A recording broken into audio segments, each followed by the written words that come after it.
रब का ना तेरे ही नाम से इब्तिदा करूँ, तेरे ही नाम से आगाज़, तो हलीम भी तो करीम भी तो मेरे ख्यालों में बसा मसाले शमीम है। मेरे हर्फ तेरी अमानतें करके मनसूख तेरी ज़ात से, कुछ लफ्ज़ अपने नाचीज़ हवाले से सरफराज करूँ। ये तहयल के औराने भी हैं बख्शिश तेरी, खाक सहरा हूँ मगर चाँद पे परवाज़ करूँ, तेरे ही नाम से आगाज़ करूँ, तेरे ही नाम से आगाज़ करूँ। अल्लाहुम्मा सल्लि अला सय्यिदिना मुहम्मद व अला आलि सय्यिदिना मुहम्मद बिअद्दि कुल्लि दाइन दुआइन व बिअद्दि इल्लतिन व शुआइन। नाज़रीन, welcome to legal talk programme. जैसे कि आप जानते हैं ये प्रोग्राम एवरी सैटरडे 6 बजे हम इकरा स्टूडियो से लाइव लेकर आते हैं। कोई भी कानूनी मसला आपको हो तो आप हमें लाइव कॉल कर सकते हैं। जो टेलीफोन नंबर है इकरा स्टूडियो का वो स्क्रीन पे दिया होता है, तो आप वो जो हमें कॉल कर सकते हैं। किसी किस्म की कोई कानूनी मसला हो, आपको यूरोप में हो, यूके में हो या फिर इंडियन सब कॉन्टिनेंट में कोई मसला हो, तो आप जो है हमें सवाल कर सकते हैं। आज का जो प्रोग्राम है ये लाइव है, और क्योंकि लास्ट वीक जो प्रोग्राम लाइव नहीं था तो समटाइम हम लाइव नहीं आते हैं तो लोग समझते हैं कि प्रोग्राम लाइव नहीं है। इनफैक्ट जब भी प्रोग्राम चल रहा हो तो आप जो स्क्रीन है उस पर पता चल जाता है कि लाइव प्रोग्राम है या रिकॉर्डेड प्रोग्राम है। तो आज का प्रोग्राम लाइव है और कोई भी आप सवाल करना चाहते हैं तो हमें कॉल कर लें इकरा स्टूडियो में, तो वो मैं कोशिश करूँगा कि आपको तसल्ली बख्श जवाब दे सकूँ। आज का प्रोग्राम जो है हम, क्योंकि हर वीक हमारी कोशिश ही होती है एक तो जनरल जो इन्फॉर्मेशन होती है उसके बारे में ज़्यादातर इमिग्रेशन के हवाले से सवाल किए जाते हैं और इन्फॉर्मेशन दी जाती है, क्योंकि बहुत सारे लोग जो है वो इमिग्रेशन के मसले मसाइल में ज़्यादा उनको प्रॉब्लम होती है।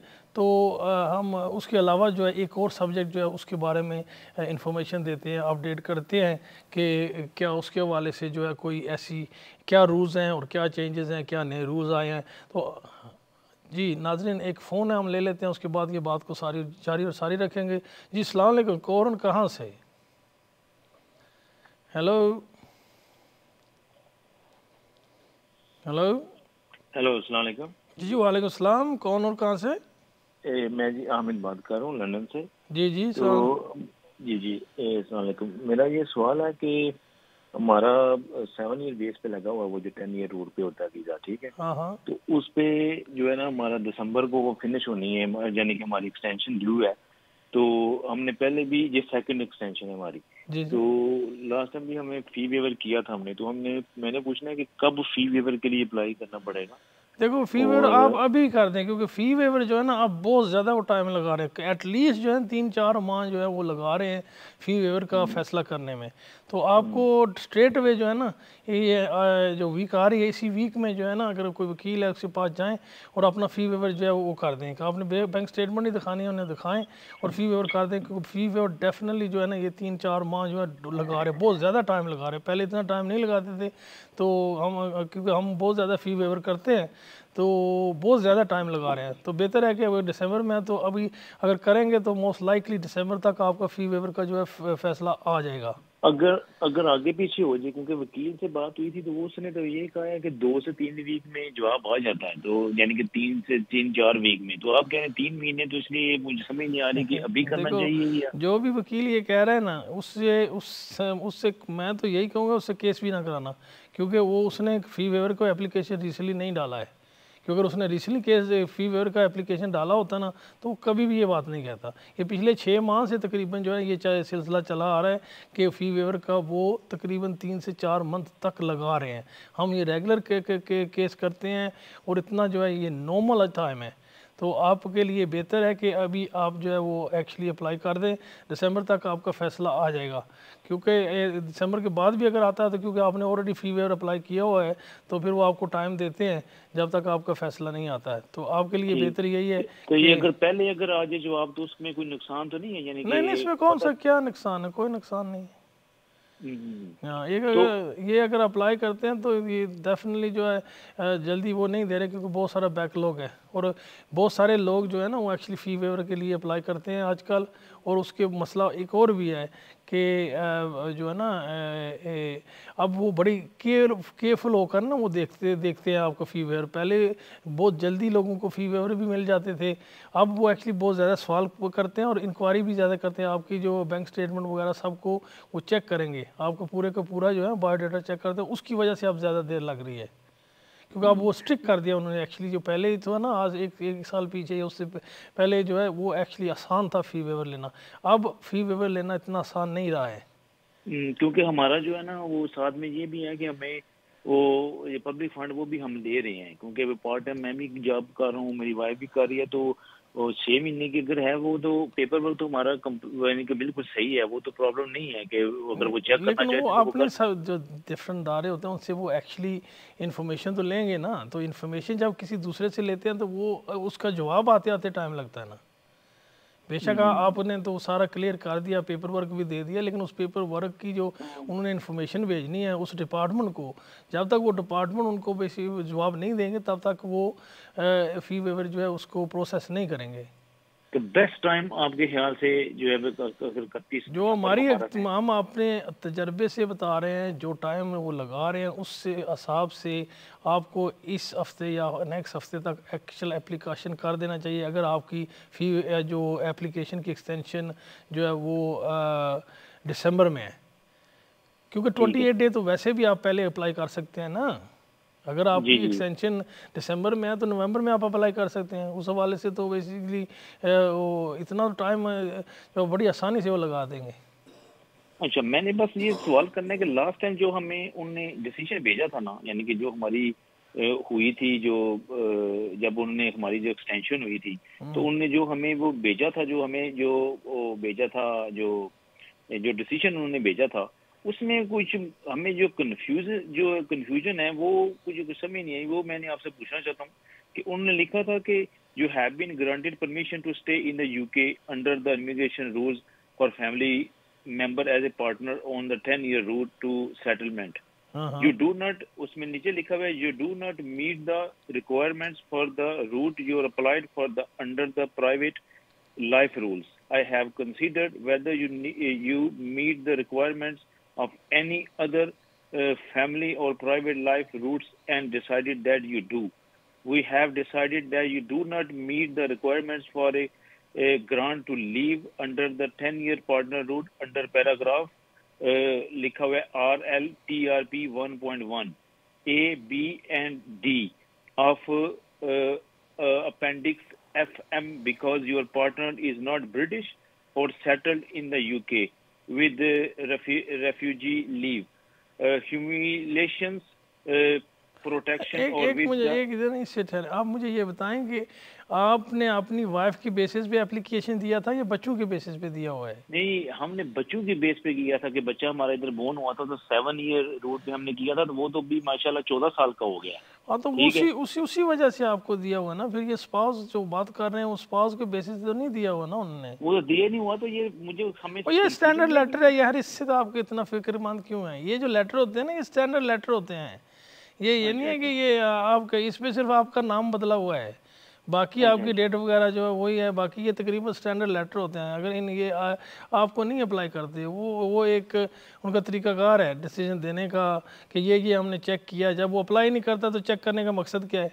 ठीक है, तो वैसे फीस कितनी होती है अगर अल्लाह ना करे कि वो फी वेवर नहीं होती तो वैसे कितनी एक बंदे, क्योंकि हमने 3 बंदे हैं। फीस बहुत ज़्यादा है भाई, फीस बहुत ज़्यादा है। ये कोशिश करेंगे फीस की तरफ ना ही जाएं, क्योंकि फीस अगर 3 बंदे हैं ना तो यू लुकिंग एट कम से कम 12-13 हज़ार पाउंड की बात हो रही है।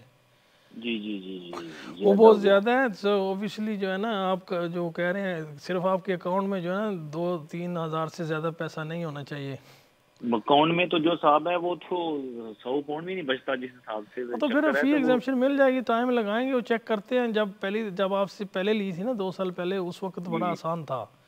अब उतना आसान नहीं है, लेकिन क्योंकि जैसे आप बता रहे हैं कि बेनिफिट पे भी हैं और बैंक अकाउंट में कोई पैसा नहीं है। और एक मेक श्योर कि उनको कोई बैंक स्टेटमेंट जो देनी है, वो जो भी बैंक स्टेटमेंट है सारी उनको बतानी है। अगर नहीं बताएंगे तो वो एक्चुअली वो फाइंड आउट कर सकते हैं।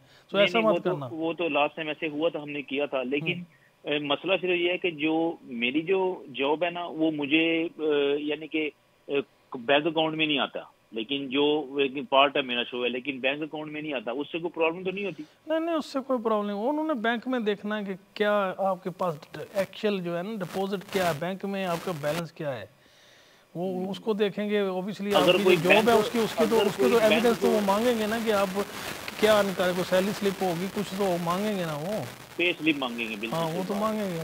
और दूसरी बात ये है कि अगर वो जो है दूसरा अकाउंट जो हम किसी बंदे का अगर वो अकाउंट नहीं यूज़ कर रहा, लेकिन फिर भी उनको डिक्लेयर तो करना पड़ेगा, अदरवाइज़ वो कहेंगे कि डिले कर देंगे कि वो आपने डिक्लेयर नहीं किया हाँ, तो अकाउंट। उससे ज़्यादा डिले इसी वजह से होता है ना, क्योंकि उन्होंने बैंक से भी इंक्वायरी करते हैं ना, जो बैंक है ना उनका कोई सिस्टम होता है, वो एक्चुअली फिर इंक्वायरी करते हैं कि क्या इसके बंदे के पास या फैमिली के पास कोई और अकाउंट तो नहीं है। तो वो जब तक बैंक वाले क्लियर नहीं करेंगे तो उस पर वो डिले हो जाएगा।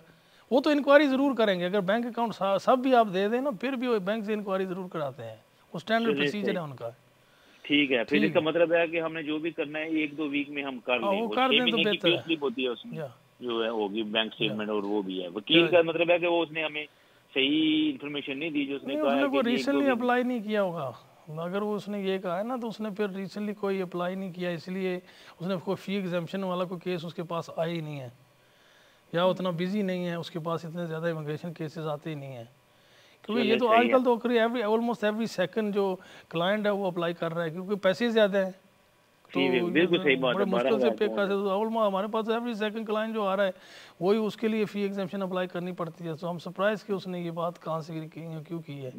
चलो। अगर मेरा या लास्ट क्वेश्चन ये है जी कि अगर हमारा 31 दिसंबर को फिनिश, अगर हमारा जवाब हमें नवंबर में आ जाए, फॉर एग्जांपल 28 डेज से ज्यादा, तो वो जो कोड भेजते हैं उसमें भी फिर क्या करना पड़ेगा, फिर दोबारा फिर अप्लाई करना पड़ेगा या नहीं क्या नहीं, करना कोई पड़ेगा? दोबारा अप्लाई नहीं करेंगे। वो जब अप्लाई करेंगे जो फैसला, तो उसमें वो टाइम देते हैं, आप इतने टाइम के अंदर अंदर अप्लाई कर दें। उनको भी तो पता होगा कि आपका कब जो नहीं नहीं, वो एक्सटेंशन हो। उसमें लिखा होता है, अगर ऊपर भी चला जाए तो कोई फ़र्क नहीं पड़ता, क्योंकि वो एक्चुअली आपने फ़ी एग्जाम्पशन के लिए अप्लाई किया होता है और उन्हें पता होता है कि आपकी जो है वो जो है टाइम जो एक्सटेंशन से ऊपर चला गया, उससे भी नहीं कोई नहीं, मेरा फ़र्क नहीं सवाल पड़ता। था कि अगर पहले जवाब आ जाए, ये मैं कह रहा तो हूँ पहले आ जाए तो ऊपर कोई तो। मसला नहीं है ना, क्या मसला है उसमें। अगर 14 दिन आई थिंक वो देते हैं आपको अप्लाई करने के, 28 दिन आप पहले अप्लाई वैसे ही कर सकते हैं। अगर पहले आ जाएगा तो 14 दिन फिर उसमें आपको देंगे कि 14 दिन के अंदर अंदर आप अप्लाई कर लें। तो वो चलिए देख लो, उस सही है। हिसाब से तो ये आपका जो है ऑलमोस्ट 1.5 मंथ बन जाता है। चलिए फिर हाँ ठीक है, ठीक चलिए है। ठीक है सर, बहुत thank you okay very okay, much Allah आपका। हाफिज़, thank you for your call. नाज़रीन, ये फ़ी एग्जाम्पशन के बारे में बात कर रहे थे जी। नाज़रीन, नेक्स्ट कॉल ले लेते हैं जी। अस्सलाम वालेकुम, कौन और कहाँ से? मैं जी शाजिया बोल रही हूँ बर्मिंघम से। जी जी है कि मैंने अपने हस्बैंड को पाकिस्तान से बुलाना है। जी। He is 62। हाँ आइल्स का कर रहे हैं तैयारी, बट वो भूल जाते हैं ना। तो मेरे 2 सवाल थे, 2-3 के। अगर तो वो नहीं कर पाते आइल्स नहीं, आयल लाना तो नहीं हो उन्हें तो। करना ना, उन्हें तो A1 जो सिंपल इंग्लिश जो लैंग्वेज है A1 है, बेसिक वो करनी है। तो अगर वो A1 नहीं कर सकते तो कोई उसके लिए है प्रोसीजर के उसके बिना वो कर सकते हैं वो अप्लाई कोई अगर स्पाउस के लिए? मेडिकल रीज़न है तो वो फिर वो जो है एग्जाम्प्ट हो सकते हैं, लेकिन उसके एक्चुअली वो जो भी उनको बताया जाता है ना, वो याद नहीं रहता, वो भूल जाते हैं। नहीं, याद वाली बात जो है ये आपको नहीं जो है ना, इससे काम नहीं चलेगा। वो तो कोई सीरियस कोई इलनेस हो ना, तो फिर जो है उसमें हो सकता है। वैसे एक जनरल जो यादाश्त का इशू हो तो वो उससे उनको नहीं कोई फ़ायदा होगा। अब अगर 62 है तो फिर आपको 3 साल मज़ीद इंतज़ार करना पड़ेगा। जब 65 के हो जाएंगे फिर वो एग्जाम्प्ट हो जाएंगे, फिर उनको इंग्लिश लैंग्वेज करने की ज़रूरत नहीं है, अदरवाइज़ वो उनको करना पड़ेगा। ये अगर छोटे मोटे कि यादाश्त का इशू है तो फिर उससे कोई ये है कि वो डिमेंशिया वगैरह हो तो फिर और बात है। वो तो फिर दूसरा ऑब्वियसली ये आपको था डॉक्टर से कि लेटर चाहिए होगा कि इनको डिमेंशिया है, तो फिर एग्जाम्पशन का चांसेस हैं जी। ठीक है। दूसरा क्या सवाल है आपका? बेनिफिट का ये था कि अगर मैं डिसेबल हूँ तो मेरे पास भी कुछ बेनिफिट हैं, तो उस पे हम अगर बुलाना चाहते हैं तो फिर वो मैं उसमें क्या दिखा सकते हैं, और उसमें अगर मैं फीसें जो यहाँ की होम ऑफिस की हैं उसमें कोई हेल्प कर देता है होम ऑफिस फॉर नहीं नहीं, जो डिसेबल बाहर से आप पीपल? एप्लीकेशन करते हैं ना, उसमें कोई फ़ी एग्जाम्पशन नहीं है, वो आपको फ़ीस देनी पड़ेगी। आपका ये है कि जो 29,000 की जो थ्रेश होल्ड है ना, अगर आप डिसेबिलिटी अलाउंस वगैरह लेती हैं तो वो आपको जो है दिखाने की ज़रूरत नहीं है, वो आप एग्जाम्प्ट होंगी। क्या लेकिन करना फ़ीस पड़ेगा यूके से उनको भी? जी उनके यहाँ पाकिस्तान से अप्लाई करना पड़ेगा कि इधर यूके से करना नहीं, पड़ेगा? ये ऑनलाइन एप्लीकेशन है, आप इधर से भी कर सकते हैं, पाकिस्तान से भी कर सकते हैं। बेहतर तो ये यहीं से करें, क्योंकि ऑब्वियसली जो भी लॉयर होगा उससे ज़्यादा एक्सपीरियंस होती है, क्योंकि आपकी सर्कमस्टेंसेस स्ट्रेट फॉरवर्ड नहीं है, आप डिसेबिलिटी अलाउंस भी ले रहे हैं, फिर वो इंग्लिश लैंग्वेज का भी इशू है। तो बेहतर यही है कि आप एप्लीकेशन यहाँ से करें।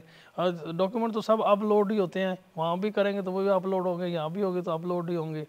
तो बेहतर तो मैं यही है कि आप यहाँ से कोई जो है ना क्वालिफाइड जो वकील होते हैं उनसे करें, क्योंकि पाकिस्तान में जो कंसल्टेंट बैठे हुए हैं वो सम टाइम ज़रूर से ज़्यादा कोई अननेसेसरी डॉक्यूमेंट भी साथ लगा देते हैं, और उसकी वजह से कोई जो है वो रिफ्यूज़ भी हो सकते हैं।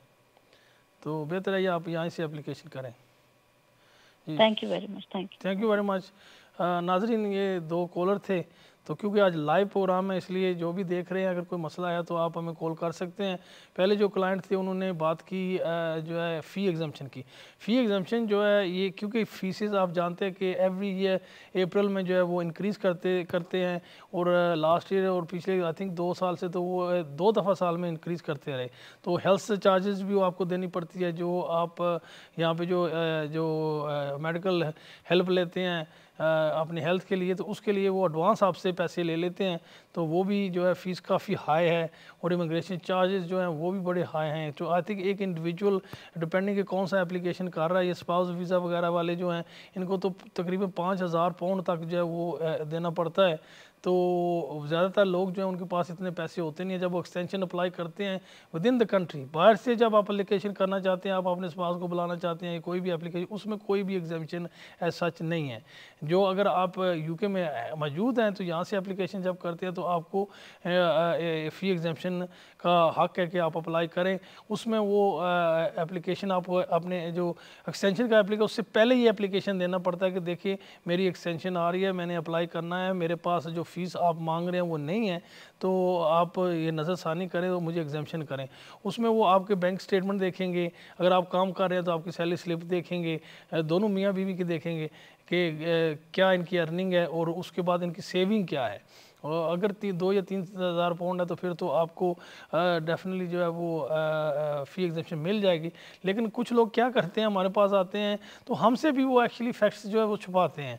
वो हमें क्योंकि उनके पास हो सकता है 2-3 अकाउंट हो, तो 2 अकाउंट दे दें या 1 अकाउंट दे दें, दूसरे या तीसरे अकाउंट के बारे में जिक्र ही ना करें, तो वो समझते हैं शायद होम ऑफिस वालों को इस बात का इल्म नहीं होगा, तो वो जो है बेवकूफ़ बना लेंगे। हमें भी तो बना लिया, वो होम ऑफिस को भी बना लेंगे। तो ऐसा नहीं होता है। वो इंक्वायरी करते हैं, इंक्वायरी में वो जितने भी बैंक हैं उनके पास उनके रिकॉर्ड होते हैं, और वहाँ से अगर कोई भी अकाउंट आपके किसी और बैंक में भी है तो वो सारा डिटेल वहाँ से लेकर आ जाते हैं। फिर वो उसके बारे में भी आपसे जो है पूरी डिटेल मांगेंगे। तो बेहतर यही होता है, वो एप्लीकेशन ज़्यादा डिले हो जाएगा। इसीलिए जो है आजकल जो है ये कॉलर कह रहे थे कि इनके वकील ने कहा कि 2 हफ्ते में जवाब आ जाता है, तो 2 हफ्ते में जो है जवाब नहीं आता है। वो बहुत सारी इंक्वायरीज कर रहे हैं। पहले तो फ़ी एग्जाम्पशन जितने भी हम अप्लाई करते थे ऑलमोस्ट सबको मिल जाता था, अब तकरीबन जो है ना 50% जो है फ़ी एग्जाम्पशन मिल रहे हैं लोगों को।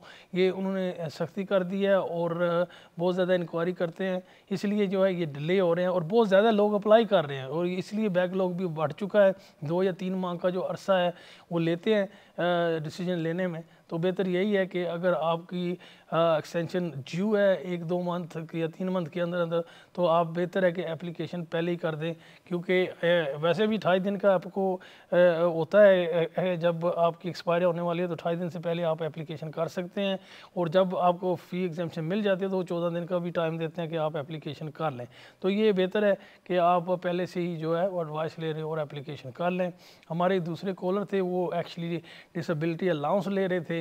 अगर डिसेबिलिटी अलाउंस ले रहे हैं, आप बीमार है, तो फिर आपका जो 29,000 जो थ्रेश होल्ड है, जो सालाना आपको अर्निंग शो करनी होती है, वो आप एग्जेम्प्ट है। और लेकिन इंग्लिश लैंग्वेज जो है वो ज़रूरी है। अगर 65 से नीचे हैं आप और 18 साल से ऊपर, तो फिर आपको A1 जो है इंग्लिश लैंग्वेज जो है स्पाउस वीज़े के लिए बहुत ज़रूरी है। उसके अलावा आपको वीज़ा नहीं मिलेगा। इनके हस्बैंड जो है वो कह रहे हैं कि 62 है, तो 65 के बाद फिर वो उनकी ज़रूरत नहीं पड़ेगी A1 की।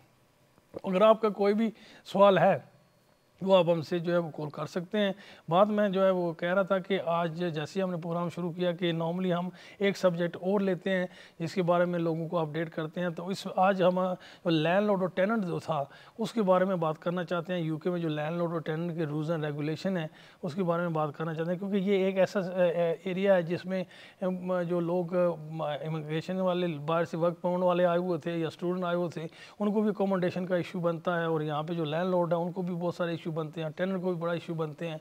तो इसके बारे में आज मैं चाहता था कि लोगों को अपडेट किया जाए। सबसे पहले जो है मैंने देखा कि जिन लोगों को ज़्यादा अकोमोडेशन रेंट करने पे जो लैंडलॉर्ड होते हैं, उनके पास अगर अपना मकान है और उसमें अगर रेंट करना चाहते हैं या कोई एक नया और मकान ले लिया और रेंट पे दे रहे हैं, तो उन्हें ये जो डिपॉजिट स्कीम होती है, प्रोटेक्शन स्कीम, इसके बारे में ज़्यादा इल्म नहीं होता है, और वो एक्चुअली पैसे जो डिपॉजिट है स्कीम में नहीं डालते हैं। तो ये बड़ा मसला बन जाता जाता है, क्योंकि जो टेनेंट होता है वो अदालत में जा सकता है, आपको फिर बहुत सारा जो है आपको कॉम्प्लिकेशन हो सकती है, डबल आप जो डिपॉजिट है उसका देना ऑर्डर हो सकता है कि आप इसकी पे करें, और फिर टेनेंट को बाहर निकालने का भी बड़ा इशू बन जाता है अगर आपने डिपॉजिट प्रोटेक्शन में नहीं डाली हुई। तो ये सारी चीज़ें जो है ये अवॉइड करने के लिए इस वेरी इंपॉर्टेंट कि जैसे आप डिपॉजिट लेते हैं उस डिपॉजिट स्कीम में जो है इसको डाल दें। उसके अलावा जो टेनेंट रह रहे हैं किसी प्रॉपर्टी में और लैंडलॉर्ड जो है उसको आपने नोटिस दिया हुआ है कि इसमें बहुत सारे इशू हैं, तो आप इसको रिपेयर करें, क्योंकि ये जो लैंडलॉर्ड होता है उसकी रिस्पॉन्सिबिलिटी होती है कि जो वो हाउस है या अकोमोडेशन है उसको जो है लिविंग कंडीशन में रखना पड़ता है उससे। अगर वो आपके जिन 2 हफ्ते के जो नोटिस आपने दिया उसमें नहीं कुछ करता तो वो फिर आप उसके ख़िलाफ़ जो है अदालत में भी जा सकते हैं।